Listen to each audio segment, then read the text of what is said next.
Hi students, welcome to Shiva tutorials. ఈరోజు మనం discuss చేసే టాపిక్ ఏంటంటే రిప్రజెంటేషన్ ఆఫ్ ఏరే. సో డేటా స్ట్రక్చర్ అనే సబ్జెక్ట్లో రిప్రజెంటేషన్ ఆఫ్ ఏరే అనేది ఎలా ఇస్తున్నాము అనేది ఈరోజు క్లాస్లో నేర్చుకుందాం. సో ఇక్కడ ఏంటంటే డేటా స్ట్రక్చర్ అనేది సితో ఉంటుంది, అదేవిధంగా జావాతో ఉంటుంది. సో ఇక్కడ ఏంటంటే ప్రోగ్రామింగ్స్ అయితే సి జావా రెండు డిఫరెంట్. కాకపోతే ఇక్కడ ఏంటంటే సింటాక్స్లు నెక్స్ట్ అదేవిధంగా దాని యొక్క డిక్లరేషన్ పార్ట్, ఇన్స్టలేషన్ పార్ట్స్ ఇవన్నీ వచ్చేసరికి ఏంటంటే కొంచెం ఇంచుమించు ఒకలాగా ఉంటాయి. సో అందుకని ఇక్కడ ఏం చేద్దామంటే C language declaration, Java declaration ఎలా ఉంది అనేది రెండు ఈ క్లాస్లోనే మనం రిప్రజెంటేషన్ ఇచ్చేద్దాం. సో ఫస్ట్ ఆఫ్ ఆల్ ఏరే అంటే ఏంటి? ఏరే అంటే ఏంటంటే ఇక్కడ కలెక్షన్ ఆఫ్ వాల్యూస్ని ఒక దగ్గర స్టోర్ చేస్తే, ఒక సింగిల్ నేమ్లో స్టోర్ చేస్తే అది వచ్చేసరికి ఏమవుతుందంటే ఏరే అవుతుంది. సో ఏరే అనేది మనకి యాక్చువల్గా ఏంటంటే టూ టైప్స్, జనరల్గా 3 టైప్స్ ఉన్నాయి. అంటే ఏంటి? 1 డైమెన్షనల్ ఏరే, 2 డైమెన్షనల్ ఏరే, మల్టీ డైమెన్షనల్ ఏరే. బట్ ఇక్కడ వచ్చేసరికి ఏం చేస్తానంటే 1 డైమెన్షనల్ ఏరే, మల్టీ డైమెన్షనల్ ఏరేలో రిప్రజెంటేషన్ ఇస్తున్నా. ఒకటి కంటే ఎక్కువ ఉంటే అది మల్టీ ఏ, కాబట్టి 2 డైమెన్షనల్ ఏరేని తీసేసి మల్టీ డైమెన్షనల్ కింద నేమ్ అనేది మార్చేశాను. సో ఇప్పుడు ఏరే అనేది చూద్దాం. చూడండి, జనరల్గా ఏంటి సింగిల్ వేరియబుల్ నేమ్ అన్నాను కదా. చూడండి, same type that are referenced by a common name. జనరల్గా ఏం జరుగుతుంది? సేమ్ టైప్, డేటా టైప్ అనేది సేమ్ ఒకటే టైపు, అయితే కలెక్షన్ ఆఫ్ వాల్యూస్ అన్ని ఒక సింగిల్ నేమ్లో స్టోర్ చేసుకుంటున్నాం. నెక్స్ట్ అదేవిధంగా చూడండి, arrays are a way to group a number of items. చాలా ఐటమ్స్ అన్నింటినీ ఒక దగ్గర గ్రూపింగ్ చేస్తుంది. Next into a large unit, మొత్తాన్ని చిన్న చిన్న యూనిట్స్ అన్నింటినీ కలిపి ఒక పెద్ద యూనిట్గా క్లబ్ చేసేస్తుంది. Next in Java or C or C plus plus stored in the continuous memory allocation, memory location. So ఇక్కడ ఏం జరుగుతుందంటే సిలో కానీ సి ప్లస్ ప్లస్లో కానీ జావాలో కానీ ఎరే అంటే ఏంటంటే కంటిన్యూషన్గా డేటా అనేది ఉంటుంది. సో మధ్యలో గ్యాప్ అనేది ఉండదు. ఇది మనం ఎన్నోసార్లు క్లాసులో డిస్కస్ చేసుకున్నాం. సో ఇక్కడ 10, 20, 30 ఇట్లాగే ఉంటుంది తప్ప మధ్యలో గ్యాప్ అనేది ఉండదు. ఓకేనా?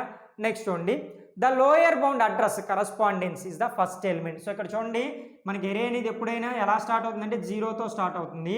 ఒక కంటిన్యూషన్గా ఒకటి ఇంక్రిమెంట్ అవుతా వెళ్తుంది. సో ఫస్ట్ ఎలిమెంట్ అనేది ఏమవుతుందంటే లోయర్ బౌండ్ అంటున్నాడు, లాస్ట్ ఎలిమెంట్ వచ్చేసరికి అప్పర్ బౌండ్ అవుతుంది అని చెప్తున్నారు. ఓకేనా? సో నెక్స్ట్ అదేవిధంగా చూడండి, టైప్స్ ఆఫ్ ఏరేస్ సింగిల్ డైమెన్షనల్ ఏరే, 1 డైమెన్షనల్ ఏరే అనొచ్చు, మల్టీ డైమెన్షనల్ ఏరే. మల్టీ మీన్స్ ఏంటంటే ఒకటి కంటే ఎక్కువ ఉంటుంది మల్టీ. సో అది 2 అవ్వచ్చు, 3 అవ్వచ్చు, 4 అవ్వచ్చు, ఎన్నైనా అవ్వచ్చు. సో నెక్స్ట్ చూడండి, ఇక్కడ 1 డైమెన్షనల్ ఏరియాలో మనకి రిప్రజెంటేషన్ ఎలా ఉంటుంది? ఇక్కడ ఏం జరుగుతుంది? ఒక సబ్స్క్రిప్ట్ అనేది యూజ్ చేస్తాను, దాన్నే ఇండిసెస్ అంటారు. నెక్స్ట్ అదేవిధంగా ఏంటంటే ఇండెక్స్ స్టార్ట్స్ విత్ ద 0 నుంచి స్టార్ట్ అవుతుంది. ఫస్ట్ ఎలిమెంట్ని లోయర్ బౌండ్ అంటారు, లాస్ట్ ఎలిమెంట్ని అప్పర్ బౌండ్ అంటారు. ఓకే, ఇదంతా పైన చెప్పుకుంది. సో ఇప్పుడు చూడండి, ఇది ఎలాగా అంటే ఎరే రిప్రజెంటేషన్ అనేది ఎలా ఇస్తున్నామంటే చూడండి, location of I is equal to i-1 అవుతుంది. అంటే ఇక్కడ మీనింగ్ ఏంటంటే మనకి ఇప్పుడు ఫర్ ఎగ్జాంపుల్ 10 వాల్యూస్ అనేవి ఉన్నాయి. ఓకేనా? సో i అంటే 10. సో ఇది ఎలా మారుతుంది? 10 - 1 అంటే ఎంత? 9. సో ఇక్కడ 0 to 9 మనం రిప్రజెంటేషన్ ఇచ్చేది హైయెస్ట్ వాల్యూ. ఇక్కడ చూడండి 0, 1, 2 కదా, టోటల్ వాల్యూస్ ఎన్ని? 3. బట్ దీన్ని ఎలా రాస్తాము? 0 to 2నే కదా రాసేది. ఓకేనా? సో ఇలా రిప్రజెంటేషన్ ఇస్తామని 1 డైమెన్షనల్ ఏరియాలో ఇచ్చారు. సో ఇప్పుడు సింటాక్స్ ఇది చూడండి, ఇక్కడ 1 డైమెన్షనల్ ఏరియాలో సింటాక్స్ సి లాంగ్వేజ్ని బేస్ చేసుకొని సింటాక్స్ ఎలా ఉంటుంది, నెక్స్ట్ జావాని బేస్ చేసుకుని సింటాక్స్ ఎలా ఉంటుంది అని చెప్తాం. ఫస్ట్ డిక్లరేషన్ పార్ట్, ఇది చూడండి, ఇక్కడ డిక్లరేషన్ పార్ట్ ప్రకారం ఫస్ట్ ఏం రాస్తామంటే డేటా టైప్ రాస్తాం. అంటే ఎగ్జాంపుల్కి ఏంటంటే చూడండి, ఇంట్ అని డేటా టైప్ రాస్తాం. తర్వాత ఎరే నేమ్ రాస్తాం. సో ఎరే నేమ్ మీ ఇష్టం, ఎక్స్ అని రాసుకుంటాం. తర్వాత ఏం చేస్తామంటే సింగిల్ సబ్స్క్రిప్ట్ పెట్టుకుంటాం. ఇదిగో చూడండి, ఇక్కడ ఇలాగా సింగిల్ సబ్స్క్రిప్ట్ సెమీకోలన్ ఇలా పెడితే ఇది 1 dimensional array syntax, C language ప్రకారం సింటాక్స్. ఓకేనా? సో ఇది రౌండప్ చేసుకోండి. నెక్స్ట్ ఇదే డిక్లరేషన్ పార్ట్ జావాలో ఎలా ఉంటుంది అంటే చూడండి, ఇక్కడ డేటా టైప్ అని ఇస్తున్నాము, తర్వాత ఎరే నేమ్ అని రాస్తున్నాను, తర్వాత సింగిల్ సబ్స్క్రిప్ట్ పెట్టుకొని దాని కింద మళ్ళీ array name single subscript is equal to new data type size. చూడండి ఎంత పెద్దగా ఉందో. ఈ డిక్లరేషన్ సింపుల్గా ఉంది, బట్ ఈ డిక్లరేషన్ చూడండి ఎంత పెద్దదిగా ఉందో. సో ఇప్పుడు దీన్ని మళ్ళీ మనం ఎగ్జాంపుల్ రూపంలో మారుద్దాం. చూడండి, ఇంట్ అంటే డేటా టైప్, ఇదిగో చూడండి డేటా టైపు ఎరే నేమ్ ఏంటి? ఫర్ ఎగ్జాంపుల్ ఏ అనుకుందాం, ఇది సింగిల్ సబ్స్క్రిప్ట్ ఇలా పెట్టుకొని నెక్స్ట్ కింద ఏం రాయాలి? మళ్ళీ ఎరే నేమ్ ఏంటి? ఏ. ఓకేనా? సింగిల్ సబ్స్క్రిప్ట్ పెట్టేసి ఇదిగో చూడండి, array name single subscript is equal to new అనే ఒక కీవర్డ్ని యూజ్ చేయాలి. ఇక్కడ బాగా గుర్తుపెట్టుకోండి, జావాలో డిక్లరేషన్ పార్ట్లో న్యూ అనే కీవర్డ్ని యూజ్ చేసుకోవాలి. అదేవిధంగా తర్వాత ఏం చేస్తున్నా? డేటా టైప్ ఏంటి? ఇంటే కదా, కాబట్టి ఇంట్ సబ్స్క్రిప్ట్ పెట్టేసి సైజ్ మెన్షన్ చేస్తా. సైజ్ అంటే అది 2 or 4 అంటే ఎంత లెంత్ ఉండాలి మనకి అనేది మనం ఇక్కడ మెన్షన్ చేస్తాం. సో ఇక్కడ కూడా చూడండి సైజ్ అనేది మెన్షన్ చేసుకోవాలి. అది 2 అయితే 2, 4 అయితే 4, 5 అయితే 5. సో ఇలా రిప్రజెంటేషన్ ఇవ్వచ్చు. ఒకటో పద్ధతి ఇది డిక్లరేషన్ పార్ట్లో, ఇది ఫస్ట్ మెథడ్. మరి డిక్లరేషన్ పార్ట్లో సెకండ్ మెథడ్ కూడా ఉంది దీనికి. సో అది ఎలాగంటే చూడండి, ఇక్కడ data type array name single subscript is equal to new data type size. అంటే ఏం లేదు, ఇక్కడ ఏం చేస్తానంటే చూడండి, data type array name single subscript ఇచ్చాడు. మళ్ళీ ఇక్కడ ఇచ్చిన ఎరే నేమ్నే మళ్ళీ ఇక్కడ రాసేసుకుని ఇది 2 పార్ట్లుగా డివైడ్ చేశాడు.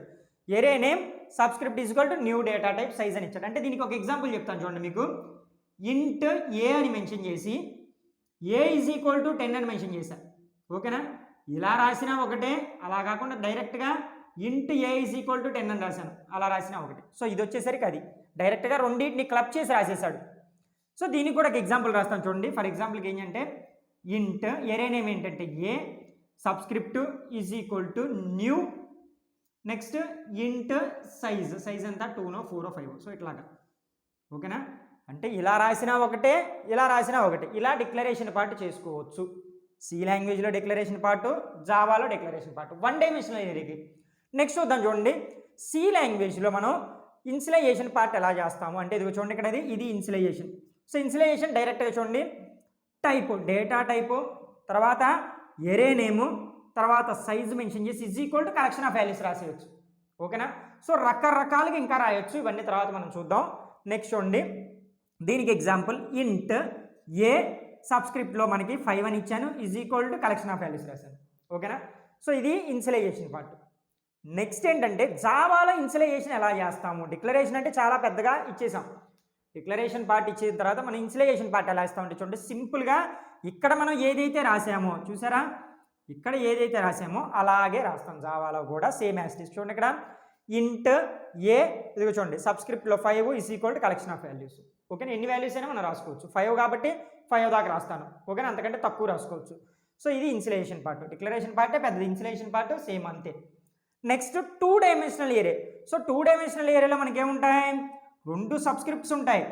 ఒక సబ్స్క్రిప్ట్లో ఏముంటుందంటే రో సైజ్ ఉంటుంది, ఇంకో సబ్స్క్రిప్ట్లో ఏముంటుందంటే కాలం సైజ్ ఉంటుంది. సో ఇది కనుక మీరు సి లాంగ్వేజ్లో వినకపోయినా, జావాలో వినకపోయినా, ఈ డేటా స్ట్రక్చర్ అనే దాంట్లో వింటే మీకు అర్థమవుతుంది. ఓకేనా? సేమ్ మనకి సి లాంగ్వేజ్ పరంగా చూస్తే సిలో మనకి డేటా అంటే ఎరేస్లో ఏదైతే ఉందో అదే ప్రోగ్రామింగ్స్ ఉంటాయి.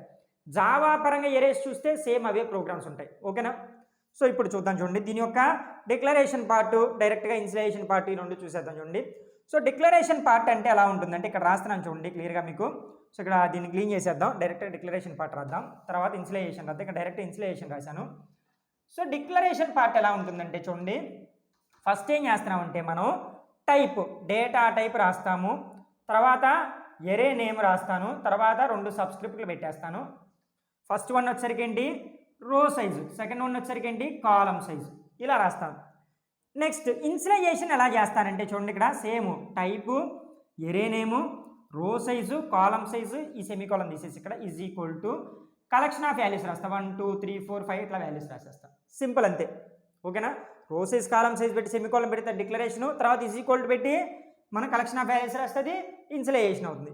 మరి ఇప్పుడు 2 డైమెన్షనల్ ఏరియాలో మనకి ఎరే యొక్క డిక్లరేషన్ పార్ట్ ఎలా ఉంటుంది, ఇన్సిలైజేషన్ పార్ట్ ఎలా ఉంటుంది అని చెప్పుకుందాం. ఓకేనా? ఫస్ట్ డిక్లరేషన్ పార్ట్ చూడండి. డిక్లరేషన్ పార్ట్ ఇక్కడ ఏం చేసా, టైపు ఎరేనేమో ఇలా రాసేసా, కానీ ఇక్కడ అలా రాయకూడదు. ఎందుకు, న్యూ అనే కీవర్డ్ యూజ్ చేసాం కదా, ఇక్కడ కూడా 2 డైమెన్షనల్లో కూడా అలాగే యూజ్ చేస్తాను. సో అది ఎలాగంటే చూడండి, ఇదిగో ఇక్కడ సెకండ్ది రాశాను చూసారా, 2 రకాలుగా రాశాను డిక్లరేషన్. 1 డైమెన్షనల్లో, 2 డైమెన్షన్లో ఒక రకంగానే రాస్తాను, అదేంటంటే కింద దాని ప్రకారం. సో ఫస్ట్ ఏంటంటే డేటా టైపు ఎరే నేము 2 సబ్స్క్రిప్ట్లు పెడతాను.